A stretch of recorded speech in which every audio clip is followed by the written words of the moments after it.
کرامت پور کا علاقہ ہے، اور آج بھی اہل علم کی ایک جمع غفیر اسی علاقے میں اس جگہ میں بستے ہیں۔ یہ بہت خوشی کی بات ہے کہ حضرت مولانا شیخ خوشحال صاحب مدنی حفظہ اللہ اور دیگر علماء کرام اور گاؤں والے کی کوشش سے یہ تبلیغی اصلاحی پروگرام رکھا گیا ہے مقامی جمعیت اہل حدیث کی طرف سے۔ بہت اچھی بات ہے، اور یہ پروگرام لابھا ایریا میں اور کدوا پرکھنڈ میں 8-10 سالوں سے وہ لوگ اکثر مسجدوں میں پروگرام رکھتے ہیں اور 2-3 عالم دین کو بلاتے ہیں، موضوع کو فکس کر دیتے ہیں کہ کس پہ بولنا ہے، اور لگ بھگ 10:30 بجے تک جلسہ بند کر دیتے ہیں۔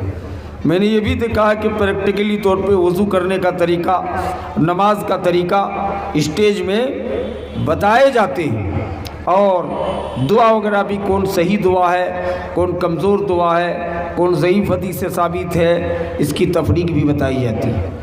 تو بہت اچھی بات ہے اس علاقے میں۔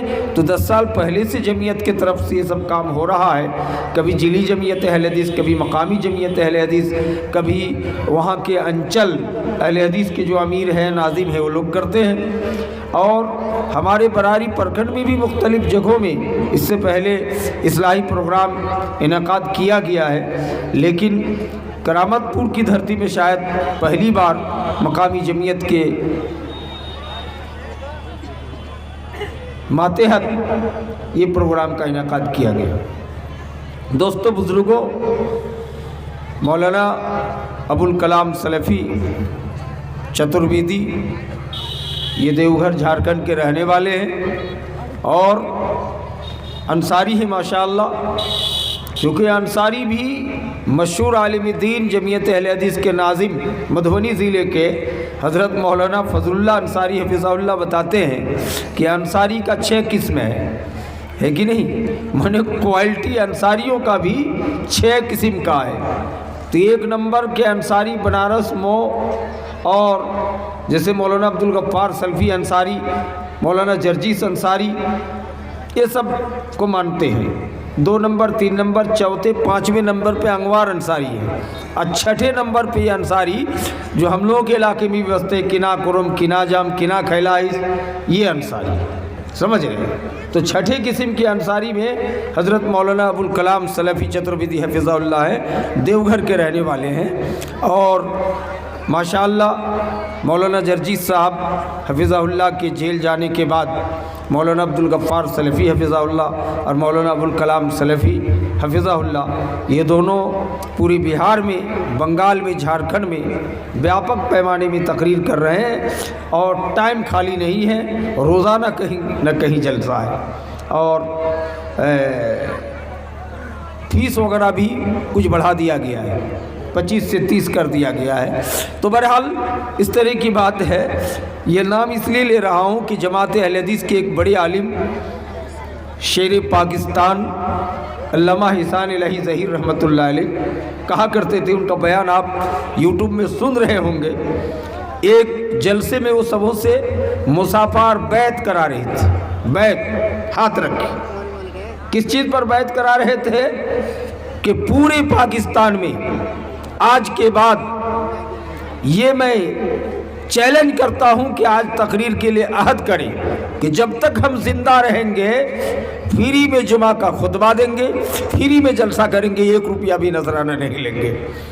تو مولانا جب چیلنج کیے تو پورے پاکستان کے علماء کی زبان بند، اس میں بریلی علماء بھی تھے، دیوبندی علماء بھی، جماعت اسلامی کے علماء پاکستان میں تو بہت مسلک کے لوگ ہیں، کوئی تیار نہیں ہوئی۔ تو مولانا کہتے کہ ہاتھ رکھو، اگر رب سے محبت رکھتے ہو، نبی کی سنت سے محبت رکھتے ہو تو آؤ عہد کرو کہ آج کے بعد نذرانہ نہیں لیں گے، تقریر کر کے پیسہ نہیں لیں گے۔ دوستو بزرگوں، اگر یہ عہد آج بہار میں لگا دیا جائے، بھارت کے اندر یا جھارکھنڈ میں لگا دیا جائے، تب آپ کو پتہ چلے گا کہ کون کون مولوی اللہ تبارک و تعالی اور اللہ کے رسول کے سچے پیروکار ہیں۔ میرے بھائیوں دوستوں، سراج الدولہ ایک مشہور بادشاہ راجہ گزرا ہے بنگال کا، تو ان کے ہاں حکم ہو گیا کہ جتنے بھی اسکتی لوگ ہیں، آلس لوگ ہیں، ان لوگوں کو فری میں کھانا اور مکان رہنے کا رہائش گاہ دے دیا جائے۔ تو موٹا موٹی 15 سے 16 آلس سمجھ رہے ہیں نا، اسکتی آدمی، کوڑھیا آدمی جو کوئی کام نہیں کر پاتا ہے، کمائی بھی نہیں کر پاتا ہے، تو ایسے لوگوں کو سراج الدولہ نے رکھنے کا حکم دے دیا۔ بعد میں ان کے منتری لوگ خبر دیے کہ راجہ صاحب ابھی آلسوں کی بھیڑ اتنی ہے کہ یہ 2-4 روم میں کام نہیں چلنے والا ہے، بہت زیادہ، روزانہ سب فری میں کھانے کے لیے بھر رہے ہیں۔ تو سراج الدولہ نے کہا کہ اس کے تدبیر کیا ہوگی کہ نقلی آلسوں کو بھگایا جائے اور اصلی لوگوں کو رکھا جائے۔ تو ایک منتری نے مشورہ دیا کہ سب کو پھوس کے گھر میں رکھ دیا جائے، کھیڑی کے گھر میں، پھوس کے گھر میں، اور اس میں آگ لگا دیا جائے، تو جو جتنے نقلی آلس ہیں اچھے لوگ سب اٹھ کے بھاگ جائیں گے، اور جو اصلی ہیں وہ نہیں بھاگیں گے۔ کہا بہت اچھا مشورہ ہے، اس سے نجات پانے کے لیے۔ تو اصلی اور نقلی کا فرق کرنے کے لیے گھر میں سب کو جمع کر کے آگ لگا دیا گیا۔ صحیح معنی میں جتنے نقلی تھے جان بچانے کی خاطر سب روم چھوڑ چھوڑ کے بھاگ گئے، اور جو اصلی تھے وہ پڑے رہ گئے۔ جن کا پیٹ جل رہا تھا تو وہ کہا کہ پی پو، یعنی بولنے کی بھی چھمتا نہیں، یعنی پیٹ جل رہی ہے۔ تو دوسرے نے کہا کہ پیٹ جل رہی ہے تو چیتو، یعنی چیت ہو کے لیٹ جائیے اگر پیٹ جل رہا ہے، سمجھ رہے؟ تو یہ حال ہے۔ تب جلدی جلدی ان لوگوں کو باہر نکالا گیا پولیس دوارا، اور پھر ان کو علاج کرنے کے بعد اصلی آلسوں کو پھر روم مل گیا، پھر کھانے پینے کا تمام سامان مل گیا۔ یہ اصلی اور نقلی کا فرق ہے۔ تو علامہ احسان الہی ظہیر رحمہ اللہ شیر پاکستان نے کہا تھا کہ اصلی اور نقلی اللہ اس کے رسول کے شہداؤں کے لیے یہ مہر ہے، یہ بیعت ہے کہ عزم کریں کہ آئندہ سے ہم فری میں تقریر کریں گے۔ تب پتہ چلے گا کہ اصلی مصلح، اصلی تقریر کرنے والے، اصلی عالم دین کون ہے اور نقلی کون ہے۔ تو سب پیچھے ہٹنے لگے میرے بھائی۔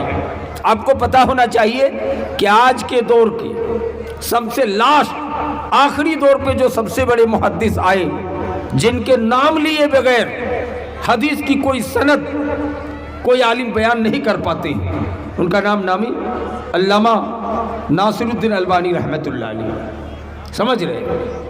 پہلے زمانے میں اچھے اچھے محدث اور عالم دین سنن ابی داؤد پڑھاتے تھے، ترمذی پڑھاتے تھے، تو سب میں حدیث میں ٹکراؤ ہو جاتا تھا۔ ٹکراؤ مثلا ایک حدیث میں کہا گیا کہ ہاتھ سینے پہ رکھو، ایک حدیث میں کہا گیا ہاتھ ناپ کے نیچے رکھو، ایک حدیث میں یہ کہا گیا کہ آمین زور سے کہو، ایک حدیث میں کہا کہ آمین دھیرے سے کہو۔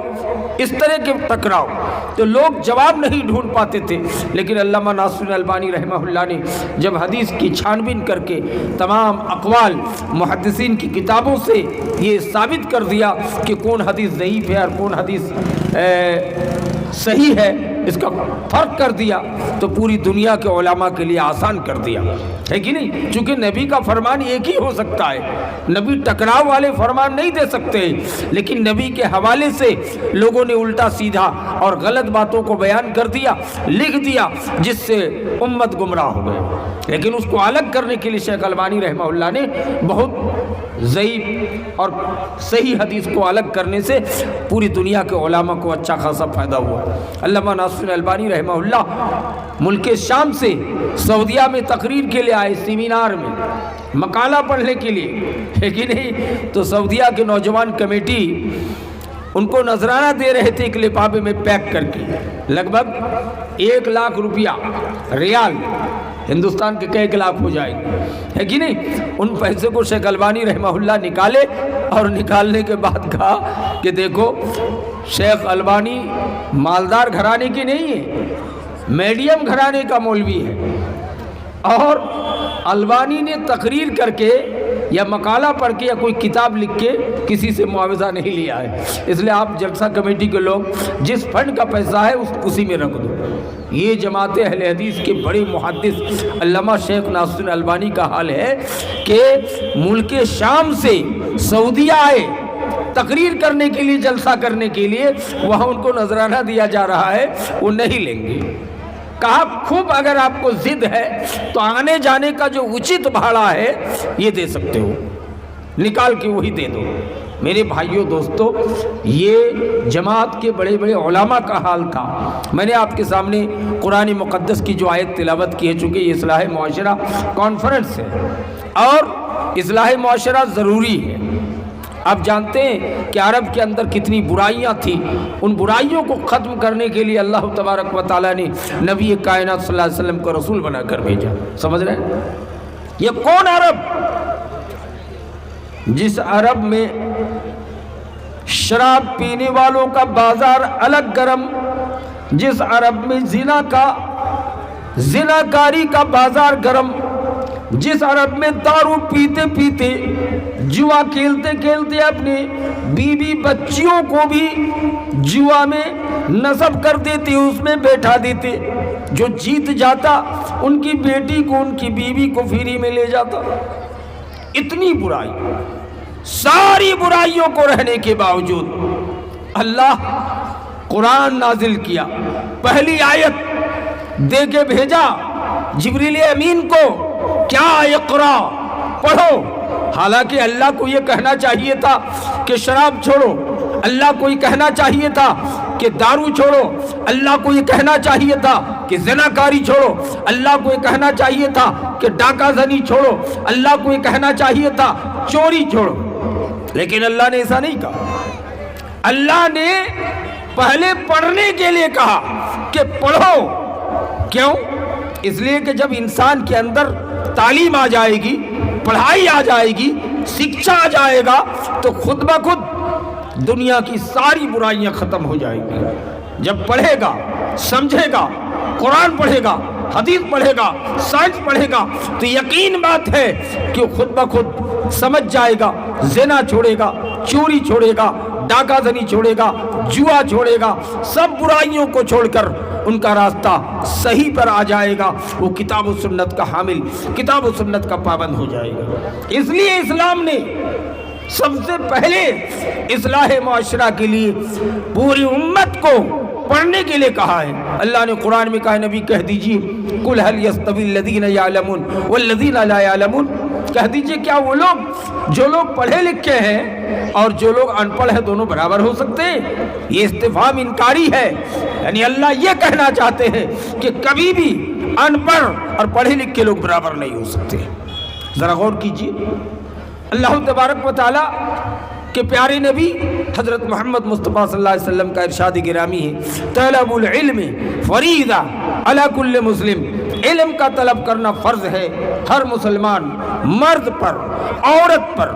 بتائیے، علم کو حاصل کرنے کے لیے قرآن اور حدیث میں جو زور دیا گیا ہے، دنیا کی کسی بھی دھارمک کتاب ہے، سکھوں کا دھرم ہو، ہمارے ہندو بھائی کا دھرم ہو، یا بدھسٹ کا ہو، جین کا ہو، سکھوں کا ہو، کسی بھی مذہب میں مذہبک استر پہ مذہبک طریقے سے پڑھنے کے لیے نہیں کہا گیا ہے. لیکن مذہبی اسلام کی یہ واحد کتاب قرآن مقدس ہے جس میں پہلی صدا، پہلا وحی، پہلا حکم پڑھنے کے لیے کہا گیا تھا. لیکن افسوس کہ آج ہم تعلیم میں پیچھے ہیں، آج ہم تعلیم میں پیچھے ہیں. یہودی ملک یہ مٹھی بھر لوگ ہیں جس کو ملک بھی کوئی تسلیم کرنے کے لیے تیار نہیں تھے پوری دنیا، لیکن بعد میں آ کے ہمارے پردھان منتری جناب نریندر مودی جی نے ان کو ملک تسلیم کر لیا بھارت کی جانب سے. مٹھی بھر لوگ ہیں، لیکن یہود پڑھنے میں اتنا آگے کہ پوری دنیا کے پاس جتنے سائنٹسٹ موجود نہیں ہیں اتنا یہود کے پاس موجود ہے. ذرا غور کیجئے، ہمیں دھارمک استر پہ پڑھنے کے لیے کہا گیا، ہم پڑھائی میں پیچھے ہو گئے، تعلیم میں پیچھے ہو گئے۔ اگر ہم آج تعلیم میں آگے بڑھے ہوتے، ہم ہر لائن کی تعلیم میں اگر آگے بڑھے ہوئے ہوتے تو یقین مانیے کہ ہم کو دنیا کی کوئی طاقت زیر نہیں کر سکتی اور زیر نہیں کر سکے گا۔ اس لیے یاد رکھیں کہ ہم اپنے بچہ بچیوں کو، بیٹا بیٹیوں کو، ناتی نتنیوں کو، پوتا پوتیوں کو، سب کو تعلیم دیں۔ پہلے کی طرح جہالت نہیں کہ گھر میں 6 بیٹا ہے، ایک کو مدرسے میں لگا دیا، ایک کو اسکول میں، اب باقی سب کو جاہل رکھ دیا۔ ایسا ہرگز نہیں کیجیے۔ جو پہلے غلطی ہو گئی، جو باتیں بیت گئی، جانے دیجیے، لیکن آنے والی نسلوں کو آپ تعلیم یافتہ بنائیے۔ یقین مانیے جب تعلیم یافتہ بنائیں گے تو دنیا میں تمام قسم کی برائیاں ختم ہو جائیں گی اور خود بخود معاشرے کا اصلاح انشاءاللہ ہو جائے گا۔ میرے بھائی، یہ اصلاح کی باتیں کہی جا رہی ہے اس لیے کہ اللہ نے قرآن میں کہا ہے کہ وَذَكِّرْ فَإِنَّ الذِّكْرَ تَنفَعُ الْمُؤْمِنِينَ۔ یہ نبی آپ یہ اصلاح کی بات کرتے رہیے، وعظ و نصیحت کرتے رہیے۔ اس نصیحت کے ذریعے سے مومنوں کو فائدہ پہنچے گا، مسلمانوں کو فائدہ پہنچے گا، جو پکا سچا ہوگا ان کو فائدہ پہنچے گا۔ اس لیے میرے بھائی، تعلیم کے میدان میں ہمیں اور آپ کو آگے بڑھنا ہوگا۔ آپ کو پتہ ہونا چاہیے کہ یہی تعلیم ہے، یہی شکشا ہے، اسی کے ذریعے سے معاشرے کا اصلاح کس طرح کیا گیا۔ آپ کو پتہ ہونا چاہیے ہندوستان میں جماعت اہل حدیث کو ترویج دینے والا ہے کہ نہیں؟ لوگوں نے کہا ہے، کچھ مبالغہ ہے لیکن کہا ہے کہ ہندوستان میں دوبارہ تجدید اور اہل حدیث کی شروعات اگر کی ہے تو شیخ الاسلام حضرت مولانا ثناء اللہ امرتسری شیر پنجاب کے ذریعے سے شروع کیا گیا۔ مناظرے کا دور تھا، مسلمان مرتد ہو رہے تھے۔ آپ کو پتہ ہونا چاہیے کہ الہ آباد کی دھرتی میں جب ایک عیسائی بڑا پادری، پوپ اعظم، راہب چیلنج کیا تھا جس کا نام تھا عبدالحق۔ آپ کہیں گے مسلمان جیسا نام ہے؟ جی، پہلے زمانے میں یہود، عیسائی، کرسچنوں کا نام بھی عبدالحق، عبداللہ ہوا کرتا تھا۔ میرے بھائی، یہ عبدالحق یہ عیسائی تھا، پادری تھا، اس نے الہ آباد کی دھرتی میں آ کے چیلنج کیا تھا۔ کیا چیلنج کیا تھا؟ کہ مسلمان مورخ قوم ہے، اور یہ بھی الزام لگایا تھا کہ قرآن مقدس پر کہ مورخوں کی کتاب ہے، نعوذ باللہ۔ کہا کہ یہ مولوی صرف یہی سکھاتے قرآن پڑھو، حدیث پڑھو، مسجد تک جاؤ، یعنی ملا کے دوڑ مسجد تک یہی بتاتے۔ عبدالحق پادری نے چیلنج میں کہا تھا کہ سب کچھ ایجادات، ٹرین کی ایجاد، مائکوں کی ایجاد، ہوائی جہاز کی ایجاد دنیا میں تمام ہم لوگوں نے کیا ہے، اور آپ لوگ تو مسجد پہ جاتے ہیں، نماز پڑھ کے آ جاتے ہیں، آپ 5 وقت اللہ اکبر کہتے ہیں۔ یہ کس نے کہا تھا؟ عبدالحق پادری نے۔ بہت سے سیدھے سادھے مسلمان، بھولے بھالے لوگ، انگریزی پڑھنے والے لوگ اس کے گرویدہ ہو گئے۔ کس کے؟ عبدالحق پادری عیسائی کے۔ اس موقع پر الہ آباد کے لوگ سب مل کر کے مناظرے کے لیے گئے کہ عبدالحق پادری سے مناظرہ کرنے کے لیے کون مولوی اچھا رہے گا۔ سب سے پہلے یہ پورا ٹیم بریلی شریف تشریف لے گئے، جہاں اس وقت احمد رضا خان بریلویوں کے پیر زندہ تھا۔ احمد رضا خان سے جب کہا گیا کہ آپ چلیں عبدالحق پادری کا جواب دیں، تو کہا تھا احمد رضا خان نے، جس کو لکھ لیا تاریخ نے کہ احمد رضا نے کہا تھا کہ مجھ جیسے بزرگ آدمی، مگرمچھ کی چھتری کی طرح، چھتا کی طرح اتنی خوبصورت داڑھی، اور ہم جیسے آدمی کھڑا ہو کے پیشاب کرنے والا عبدالحق پادری پوپ اعظم عیسائیوں کا بڑا مولوی انگریز سے مناظرہ کرنے نہیں جائے گا۔ وہاں سے لوگ مایوس ہو کر دارالعلوم دیوبند پہنچے تھے۔ دارالعلوم دیوبند اس وقت اہل حدیث کا مدرسہ بہت کم تھا۔ اس وقت دارالعلوم دیوبند کے صدر مدرس حضرت مولانا محمود الحسن رحمت اللہ علیہ تھے۔ ان کے پاس گئے، کہا کہ چلیں آپ۔ تو محمود الحسن صاحب نے کہا کہ دیکھیے، میں منطق و فلسفہ تو خوب جانتا ہوں، لیکن انگریزی اور یہ سب میں ہی نہیں جانتا ہوں، اس لیے اس کے مناظرے کے لیے ایک وہابی کے مولانا ہیں، اہل حدیث کے مولانا ہیں، پنجاب کا ہے، جن کا نام ثناء اللہ امرتسری ہے، وہی مناظرہ کر کے ان کو ہرا سکتے ہیں۔ تو کہا وہ کیسے آویں گے؟ مولانا ثناءاللہ امرتسری رحمۃ اللہ علیہ اور مولانا محمود الحسن الہ آباد میں اسٹیج میں آئے، مناظرے میں بیٹھے، جس پہ مولانا ثناءاللہ امرتسری نے ایک کتاب ہی لکھ ڈالی اردو میں، مناظرۂ الہ آباد، اسی میں لکھا ہے مناظرہ الہ آباد میں عبدالحق قادری نے سوال کیا، اب مولانا ثناءاللہ امرتسری جواب دے رہے تھے، دیوبند کے صدر مدرس حضرت مولانا محمود الحسن بھی موجود تھے۔ عبدالحق قادری نے کہا تھا کہ مولانا ثناءاللہ صاحب یہ بتائیے کہ جس مائک پہ آپ بول رہے ہو اس کا موجد کوئی مولانا ہے یا کوئی انگریزی پڑھا لکھا لوگ ہیں؟ تو مولانا ثناءاللہ نے کہا اس کے بھی موجد مولانا لوگ۔ کہا کیسے؟ کہا میں ایک طرف سے جواب دے رہا ہوں، پہلے تم سوال تو کرو۔ کہا پلین کس نے ایجاد کیا تھا؟ ہوائی جہاز کسی مولانا نے نہ کسی انگریز نے۔ مولانا ثناءاللہ امرتسری نے کہا مولانا لوگوں نے کیا ہے۔ کہا ٹرین کی ایجاد کس نے کی؟ کہا مولانا لوگوں نے۔ کہا موبائل کی ایجاد کس نے کی؟ کہا مولانا لوگوں نے۔ کہا کہ ثناءاللہ امرتسری صاحب اب دلیل دے کے تو دکھا سکتے ہو، دکھا سکتے ہو؟ ہم لوگ تو جانتے ہیں کہ ساری چیز کی ایجادات ہم لوگوں نے کی ہے۔ ہماری کتاب میں لکھا ہے کہ ٹرین بنانے والا جیمس واٹ وغیرہ ہے، پلین کا ایجاد کرنے والا ولدر برودر دو بھائی تھے، ان لوگوں نے ایجاد کیا ہے، لیکن آپ کہہ رہے ہیں سب مولانا لوگوں نے کیا ہے، دلیل میں کچھ بتا سکتے ہو؟ مولانا ثناءاللہ امرتسری رحمہ اللہ نے کہا تھا کہ عبدالحق قادری قرآن مقدس تم پڑھے ہو، تلاوت کیے ہو؟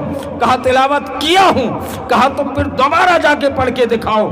قرآن مجید کی تلاوت سے پتہ چلتا ہے کہ روئے زمین میں پہلا پلین، پہلا ہوائی جہاز جو اڑا ہے آسمان میں وہ کون تھا؟ حضرت سلیمان علیہ السلام کا تخت اڑا کرتا تھا۔ سلیمان ہی کے زمانے میں ملکہ سبا بلقیس کی تخت کو حضرت سلیمان ہی کے زمانے کی بات ہے کہ لانے کے لیے کہا گیا تھا، تو اس میں جنوں میں سے ایک جن عفریت نام کا، اس نے کہا تھا میں پلک جھپکنے کے برابر ٹائم میں ملکہ سبا کی تخت کو اڑا کے آپ کے دربار میں حاضر کر دوں گا۔ لیکن حضرت سلیمان سوچے کہ یہ جن ہے اور جن کی اہمیت بڑھ جائے گی انسانوں کے مقابلے میں، لیکن اتنے میں ایک انسان جو اسم اعظم جانتا تھا اس نے کھڑا ہو کے کہا تھا کہ میں اس سے بھی کم ٹائم میں ملکہ سبا کو تخت کو اٹھا کو لانے کی چھمتا رکھتا ہوں۔ میرے بھائی کا لایا تھا کہ نہیں؟ سلیمان کا تخت اڑا تھا کہ نہیں؟ عبدالحق قادری نے کہا یہ تو پہلے زمانے کے نبی ہیں، یہ تو ہمارے نبی ہیں، عیسیٰ علیہ السلام سے بہت پہلے کے نبی ہیں۔ آپ کے نبی میں دکھاؤ کہ محمد صلی اللہ علیہ وسلم پلین پہ سفر کیے تھے کہ نہیں، کیے تھے کہ نہیں؟ مولانا صلی اللہ نے کہا کہ آپ کو پتا ہے، قرآن پڑھے ہو، اللہ قرآن میں کہتا ہے سبحان الذی اسری بعبدہ لیلا من المسجد الحرام الی المسجد الاقصی۔ بڑی بابرکت اللہ کی وہ ذات جس نے اپنے پیارے بندہ حضرت محمد صلی اللہ علیہ وسلم کو راتوں رات کعبہ شریف سے بیت المقدس لے گئے۔ کتنے ٹائم میں؟ حدیث میں ہے کہ پلک جھپکنے کے برابر ٹائم میں۔ ایک حدیث میں ہے کہ گھر کا جنجیر ہل ہی رہا تھا اتنے میں واپس آ گئے۔ کسی میں ہے کہ وضو کیے تھے تو وضو کا پانی بہ رہا تھا۔ میرے بھائیوں اتنا کم ٹائم میں نبی صلی اللہ علیہ وسلم بیت المقدس چلے گئے مکے سے، اور بیت المقدس میں سارے نبیوں کی امامت کیے، پھر وہاں جس براق پہ چڑھ کے گئے اس جانور کو جو سفید کھچر نما جانور تھا اس کو بیت المقدس کے صحن پہ باندھ دیے، پھر حضرت جبریل کے ساتھ آسمان پہ چلے گئے اور سب گھومتے گھومتے جنت جہنم دیکھے، نبیوں سے ملاقات کیے، اس کے بعد سدرۃ المنتہا پہنچ گئے۔ وہاں سے حضرت جبریل کہہ رہے ہیں کہ نبی اگر آگے میں چلوں تو میرے پروں کو اللہ کی روشنی نور جلا دے گا، لیکن آپ بڑھ سکتے ہیں۔ تو نبی سدرۃ المنتہا جہاں جبریل نہیں جا سکے وہاں تک آگے گئے۔ اللہ تبارک و تعالیٰ سے باتیں ہوئی، اللہ تبارک و تعالیٰ نے نبی کو گفٹ میں 50 وقت کا نماز عطا کیا، سورہ بقرہ کی آخری آیتیں عطا کی، اور تیسرا عظیم گفٹ براءۃ من النار کہ جو کلمہ گو ہے ساجہ بھگتنے کی بات ہے، عذاب چکھنے کے بعد ہی صحیح اس کو دخول ثانوی جنت میں داخل کیا جائے گا۔ 3 عظیم گفٹ لے کے نبی صلی اللہ علیہ وسلم آئے تھے۔ مولانا ثناء اللہ امرتسری نے کہا کہ عبدالحق پادری، میرے نبی آسمان میں چلے جا سکتے ہیں، لیکن آج تک تمہارا کسی موجد نے ایسا ہوائی جہاز نہیں بنا سکا ہے جو آسمان سوراخ کرتے ہوئے آسمان پہ چلا جائے۔ بادلوں میں تو چھپ سکتا ہے، لیکن میرے نبی حضرت محمد مصطفیٰ صلی اللہ علیہ وسلم جو سفر کیے تھے رجب کے مہینے میں، جو مہینہ بھی گزرا ہے عربی میں، اس مہینے میں آپ نے 7واں آسمان زمین گھوما ہے، جنت و جہنم دیکھ کر آیا ہے منٹوں میں۔ تو عبدالحق پادری کو ہاں بھرنا پڑا۔ بیچ میں جو عادل جج بیٹھا تھا، فیصلہ کرنے والا، اس نے لکھا ہے کہ جواب بالکل صحیح ہے مولانا ثناء اللہ امرتسری۔ عبدالحق پادری نے یہ بھی کہا تھا کہ مولانا ثناء اللہ امرتسری صاحب، اس موبائل کے موجد کون ہے؟ مولانا نے کہا تھا اس کا موجد بھی مذہب اسلام کے مولوی لوگ ہیں۔ ہماری کتاب ہماری تاریخ میں بتاتا کہ اس کا موجد حضرت عمر فاروق۔ کہا دلیل؟ کہ حضرت عمر رضی اللہ تعالیٰ عنہ مدینے کی مسجد میں جمعہ کا خطبہ دے رہے تھے، اور حضرت ساریہ جو فوجی جنرل تھے، سپہ سالار تھے، یہ کہاں لڑ رہے تھے؟ افریقہ کے جنگل میں۔ کافی دوری پر حضرت عمر نے دوران خطبہ میں گفتگو شروع کر دی۔ صحابہ حیرت میں پڑ گئے جو بیٹھے تھے کہ یہ کیا تماشا ہے، فاروق اعظم کہاں باتیں کر رہے ہیں؟ آج بھی تو ہمارا آپ تماشا سمجھیں گے؟ نہیں، وہ تو کرامت صحابہ ہیں، آج کوئی ایسا نہیں کر سکتا ہے۔ نہیں تو اس پیر کی طرح مت کہیے گا۔ ایک پیر صاحب تقریر کر رہے تھے، دوران تقریر میں کہا ہس ہٹ، تو پبلک نے کہا حضور آپ کس کو ہٹا رہے ہیں؟ کہتا ارے پاگل، کعبہ شریف میں کتا داخل ہو رہا تھا، تم لوگ تو یہی دیکھ رہے ہو، میں وہاں تک دیکھ رہا ہوں، تو اس لیے کتے کو بھگا رہا تھا۔ لیکن جلسہ کمیٹی کے لوگ کرامت پور کے طرح بڑے چالاک تھے، سمجھ رہے ہیں؟ پیر صاحب تقریر کر کے جب کھانے کے لیے گئے تو اوپر سے سادہ چاول رکھ دیا اور اندر گوشت کی بوٹیاں چھپا دی تاکہ اثر دکھائی نہ پڑے۔ پیر صاحب کو پانی لا کے دیا، کھانا کا حضرت کھائیے نا، تو غصے سے فائر ہو گئے کہ سادہ ایسے ہی بھات کھایا جاتا ہے؟ کہا کہ حضور اتنا دور ہے، کئی ہزار کلومیٹر دوری ہے، تو کعبے میں کتا داخل ہوتے ہوئے آپ دیکھ رہے ہیں یہاں سے، اور آپ کے بھات کے نیچے گوشت کی بوٹیاں ہیں، آپ اس کو دیکھ نہیں رہے۔ پیر صاحب شرمندہ ہوا۔ تو آپ کہیں گے فاروق اعظم ایسے ہی کر رہے تھے؟ نہیں، حضرت عمر کی ایک کرامت ہے، فاروق اعظم نے باتیں کی۔ حضرت ساریہ جب لڑکے زندہ واپس آئے تو صحابہ کرام نے پوچھا کہ ساریہ آپ نے فاروق اعظم کی آواز کو سنی ہے؟ کہا قسم خدا کی جس کے قبضہ قدرت میں محمد کی جان تھی اور میری جان ہے، اس ذات کی قسم ہے اگر فاروق اعظم بولے نہ ہوتے تو دشمن مجھے پیچھے سے وار کر کے گردن کتن سے جدا کر دیا ہوتا۔ میں نے سنا۔ مولانا صلی اللہ نے کہا کہ عبدالحق پادری صاحب، آج کا موبائل اور آج کا فون، اس وقت موبائل کا بھی باقاعدہ ایجاد نہیں ہوا تھا، لیکن کیبل فون جس کا تار زمین پہ گاڑا جاتا تھا، کہا اس سے بات کیا تو کمال دکھا رہے ہو۔ لیکن فاروق اعظم نے 2,500-3 ہزار کی کلومیٹر دوری حضرت ساریہ سے باتیں کی، مسجد نبی کے ممبر سے۔ اس موبائل کا نہ تو کوئی ٹاور نصب کیا گیا تھا، کھڑا کیا گیا تھا، اور نہ کوئی تار گاڑا نہیں کیا تھا۔ اس کا مطلب اسلام کا سائنس اتنا اونچا ہے، اسلام کی تعلیم وہ اعلیٰ تعلیم ہے کہ فاروق اعظم نے حضرت ساریہ سے آج سے 1600 سال پہلے باتیں کی تھی۔ لکھنا پڑا کہ جواب ہاں میں لکھو۔ کہا مولانا پہلے زمانے میں تو لڑائی ہوتی تھی تلوار کی، تیر کی، آج تلوار چلا کر، تیر چلا کر جیت سکو گے، آج تو بندوق کا دور ہے۔